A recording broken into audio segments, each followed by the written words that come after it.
Droit d'auteur Best Image France Gall, sur la scène de l'Olympia, en 2000 par Charles Rémy le 7 janvier 2018 à 15h03 France Gall n'est plus. La chanteuse est morte ce dimanche 7 janvier à l'âge de 70 ans.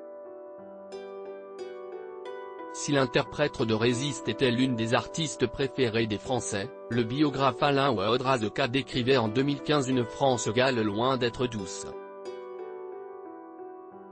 Dans son livre Douce France, édition du Moment, l'auteur dressait un portrait de la chanteuse assez loin de ce que le public a en tête, la décrivant comme une manipulatrice, prête à tout pour obtenir ce qu'elle désire.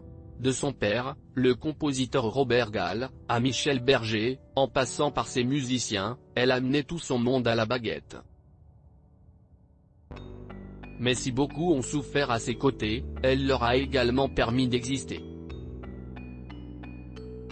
France Gall possède cette rare faculté de savoir exploiter le talent des autres, écrivait par exemple l'auteur. Je suis une emmerdeuse pour autant.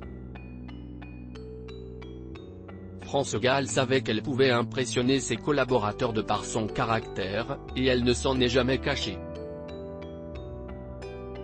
Comme le rappelaient nos confrères du Journal du Dimanche en 2015, la muse de Michel Berger s'était déjà exprimée sur ce sujet dans les colonnes de Paris Match en 1984, et reconnaissait qu'il n'était pas toujours facile de travailler avec elle. Ma réputation d'emmerdeuse, je l'assume. Et du caractère. À partir du moment où l'on n'accepte pas systématiquement de faire ce que l'on exige de vous, on vous traite d'enquiquineuse. Oui, je suis une emmerdeuse, mais pour moi c'est un compliment.